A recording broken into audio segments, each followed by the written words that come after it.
इन्होंने कहा कि खुदा दुनिया बनाने से पहले 150 साल पहले या करोड़ों साल पहले क्या कर रहा था। अरे हजरत,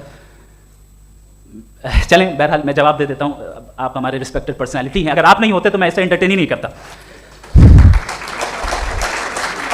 टाइम, ये 100 साल पहले या 100 साल बाद, पहले बाद में अभी, ये वो अल्फाज हैं जिनका ताल्लुक टाइम से है। टाइम शुरू ही हुआ है यूनिवर्स की बिगिनिंग के बाद, तो उसके पहले खुदा क्या कर रहा था? सवाल इलॉजिकल है, ये फेलेसी है। यानी आप ये कह रहे हैं कि यूनिवर्स के बनने से पहले खुदा क्या कर रहा था? टाइम के बनने से पहले, पहले का ताल्लुक टाइम से, टाइम उस वक्त था ही नहीं, तो ये सवाल ही इनवैलिड है खुदा के ताल्लुक से। दूसरी चीज, आर्ग्यूमेंट ऑफ कंटिंजेंसी जो मैंने आपके सामने पेश की है, आपने बार बार ये प्रूफ किया और ये कह रहे हैं कि गॉड ऑफ गैप्स। देखिए पहले नहीं मालूम था, साइंस ने कर दिया। सिंपल्स की मिसाल से मैं समझा देता हूं। जिस गैप्स की आप बात कर रहे हैं ना, साइंस उन गैप्स को जिन चीज के जरिए भी प्रूव करेगा वो कॉन्टिंजेंट ही होगा, अब चाहे वो फोर्स हो, मैटर हो या एनर्जी हो। लिहाजा सवाल हमारा उस वक्त भी वैलिड होगा जब तक कि आप नेसेसरी बीइंग पे ना आ जाएं, और इन्फिनिट रिग्रेस पॉसिबल नहीं है of causes in practical world, तो जाहिर है कहीं रुकना पड़ेगा, जहां रुकेंगे वही खुदा है। दूसरी चीज, आपने ये कहा, क्या कह रहा था मैं, किस point? What? Oh no, after that, just now. हाँ, जहां रुकेंगे वही खुदा है। बहरहाल, तो टाइम का जिक्र हो गया, गॉड ऑफ गैप, सॉरी या इसकी एक मिसाल आप ले लें।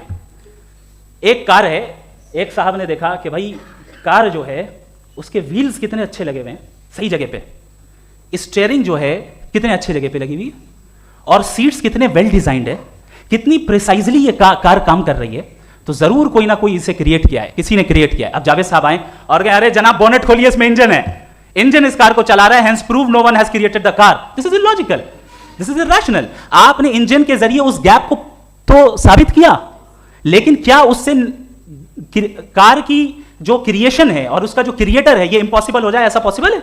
उसका सवाल खत्म हो जाए, ऐसा पॉसिबल है? नहीं। आपने गैप्स को फिल करके, कॉन्टिंजेंट चीजों से गैप्स को फिल करके हमारे ऑब्जर्वेशन को और ब्रॉड कर दिया। अब हमें और पता चल गया कि ये जो कार है इसका सिस्टम कितना ज्यादा कॉम्प्लेक्स है। पहले कम समझते थे, अब कॉम्प्लेक्सिटी और ज्यादा वाजे हो गई। अब हमें समझ में आ रहा है कि हमारी सर्टेनिटी और बढ़ गई कि जरूर इस कार को किसी ना किसी ने बनाया। यही मामला यूनिवर्स का है। साइंस हमेशा फिजिकल वर्ल्ड की चीजों को ही फिल करती जाएगी और फिजिकल चीजों से ही करती जाएगी, चूंकि एम्पिरिकल एविडेंस का ताल्लुक फिजिकल वर्ल्ड से है। आप साइंस के जरिए मेटाफिजिकल रियलिटी को कभी साबित नहीं कर सकते। ये रॉन्ग टूल का इस्तेमाल करना है। ये वही काम है कि आप मेटल डिटेक्टर से प्लास्टिक डिटेक्टर करने चलें, जो कि जाहिर है सही नहीं है। Thank you.